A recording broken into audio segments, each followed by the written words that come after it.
Bonjour à tous et bienvenue sur ce tutoriel concernant les loops appelés boucles en français. J'aurais probablement dû faire ce tutoriel un petit peu plus tôt dans la série car les boucles font partie des concepts fondamentaux de la programmation. Cette vidéo n'étant pas la première de cette série, je considère que vous avez déjà regardé les épisodes précédents et donc que vous savez ce qu'est notamment une variable. Pour faire simple, ce qu'il faut retenir, c'est que les boucles permettent de répéter plusieurs lignes de code si une condition est validée. Il existe plusieurs types de boucles qui se ressemblent plus ou moins et aujourd'hui je vais vous en présenter 4. La boucle while, la boucle do while, la boucle for et la boucle for each. Commençons par while. Je vais prendre un exemple très simple et assez commun. Comme vous pouvez le voir dans ce script, j'ai une variable int appelée pomme à laquelle j'ai assigné la valeur 4. Nous avons donc 4 pommes. Dans la fonction start, j'ai créé une boucle while qui contient la condition pomme supérieure à 0. À l'intérieur de cette boucle, on voit que je réduis la variable pomme de 1 grâce au double moins. On aurait aussi pu dire pomme moins égale 1, ça aurait fait exactement la même chose. Puis, on affiche un message dans la console qui nous dit « J'ai mangé une pomme ». Le principe est très simple. Le code se trouvant dans la boucle, donc celui-là, va se lire tant que la condition de la boucle est respectée. Donc, tant que nous avons plus de 0 pommes, le code de la boucle va s'exécuter. Vous remarquez que, comme je l'ai dit dans la condition, on enlève une pomme chaque fois que la boucle se joue. Donc techniquement, la boucle va se jouer 4 fois, donc une fois pour chaque pomme. Si je teste le script suivant sur Unity, on voit que dans la console, j'ai effectivement 4 fois le message « J'ai mangé une pomme ».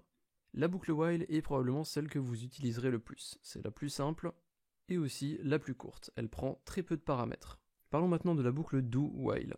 En fait, le principe est quasiment le même que la boucle while. C'est surtout la structure qui va changer. Avec une boucle do while, on utilise le mot-clé do avec entre brackets le code de la boucle à exécuter et à la fin de la boucle, on utilise le mot-clé while avec entre parenthèses la condition à respecter pour exécuter cette boucle. Vous remarquerez aussi qu'on a un point-virgule alors que la boucle while normalement n'en prend pas. Ce type de boucle garantit que la boucle se lira au moins une fois. C'est la grosse différence avec la boucle précédente. Étant donné que le code à exécuter se trouve avant que l'on vérifie la condition, eh bien le code va se lire une première fois avant qu'on vérifie la condition pour la première fois. Donc attention à ce détail, si vous utilisez ce type de boucle, le code va se lire au moins une fois sans vérifier la condition. Je vais vous montrer un exemple. Vous voyez que j'ai une variable bool qui s'appelle continuer, qui est sur false.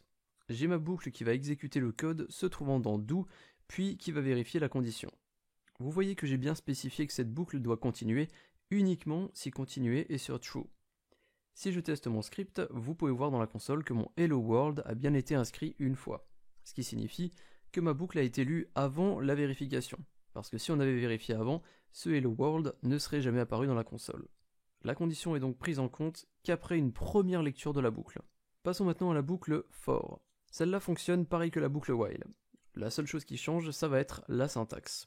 C'est donc généralement une question de préférence. Dans ce script, j'ai une variable montant-objet qui correspond à 3. Imaginons que je souhaite générer ce nombre d'objets dans mon jeu. Dans ma fonction start, j'ai cette fameuse boucle for. Vous voyez que la condition se présente différemment que la boucle while. J'ai créé une variable int que j'ai appelée i directement dans la boucle et je lui assigne la valeur 0. Notez que vous pouvez appeler cette variable comme vous le souhaitez, mais généralement on utilise seulement une lettre, c'est une question d'habitude. Je mets un point-virgule après cette première variable et je crée ensuite ma condition comme pour une boucle while. Ici, je dis que tant que i est inférieur à montant-objet, cette boucle va se lire en permanence. J'ajoute un autre point-virgule pour séparer le troisième paramètre et je dis que i va s'incrémenter à chaque nouvelle lecture de la boucle. Donc, chaque fois que la boucle va être lue, i va s'incrémenter et donc on va passer de 0 à 1, de 1 à 2, etc. etc. On ajoute 1 à chaque fois. Puis, il ne me reste plus qu'à mettre le corps de la boucle, le code à exécuter. Ici, je vais simplement marquer création de l'objet et le numéro de l'objet créé. Le numéro de l'objet créé, c'est simplement la valeur i, vu que la valeur i, on lui a assigné une valeur de base, et à chaque fois que la boucle va se relire, i va donc s'incrémenter, et on peut donc afficher la valeur de i qui correspond à l'objet. Si je teste le script, vous pouvez voir qu'effectivement, le code a été lu 3 fois, donc une fois pour chaque objet que je souhaite générer. Une fois que la variable i a atteint 3, la condition n'est plus respectée et la boucle s'arrête de se lire. Passons maintenant à la dernière boucle, for each. Ces boucles sont très pratiques pour naviguer dans des collections, comme des arrays par exemple, qui contiennent plusieurs éléments. Je n'ai pas encore parlé d'array dans cette série, mais je pense que c'est pour très bientôt. Dans ce script, vous pouvez voir que j'ai créé une array appelée text, qui va contenir 3 éléments string. Juste en dessous, j'assigne ces éléments. Une array commençant non pas à 1 mais à 0, j'assigne les 3 éléments ayant respectivement comme numéro de référence le 0, 1 et 2. La valeur assignée à chaque élément est un texte.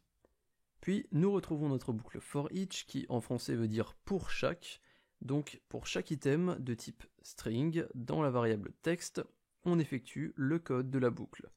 Vu qu'on a 3 objets dans notre variable texte, on va lire la boucle 3 fois, et donc on va afficher le contenu des 3 éléments de l'array text. Il faut bien se dire que les exemples que je vous ai donnés sont très simples, et vous allez rarement utiliser des boucles pour faire des choses aussi simples. Dites-vous bien que le principe est le même, peu importe le type de variable.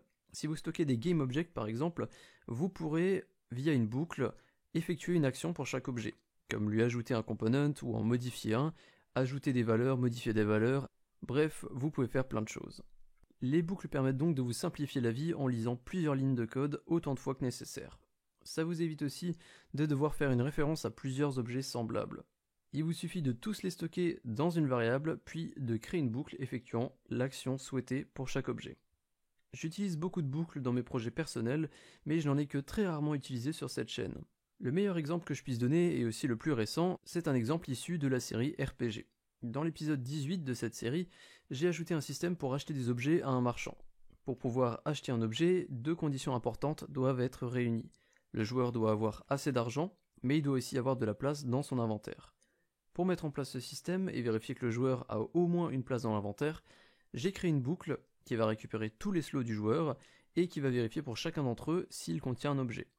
Si la boucle détecte qu'un slot est vide, ça veut dire que le joueur a de la place pour acheter l'objet, donc la boucle va s'arrêter grâce à l'expression break. Puis on effectue la transaction, donc le joueur paye le marchand et récupère l'objet souhaité.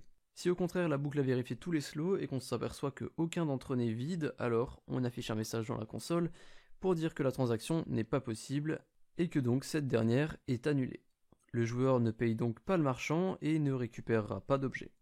C'est tout pour ce petit épisode sur les boucles, j'espère que ça vous a plu, j'espère que vous avez tout compris, et je vous dis à très bientôt pour le prochain épisode de la série C#. Salut!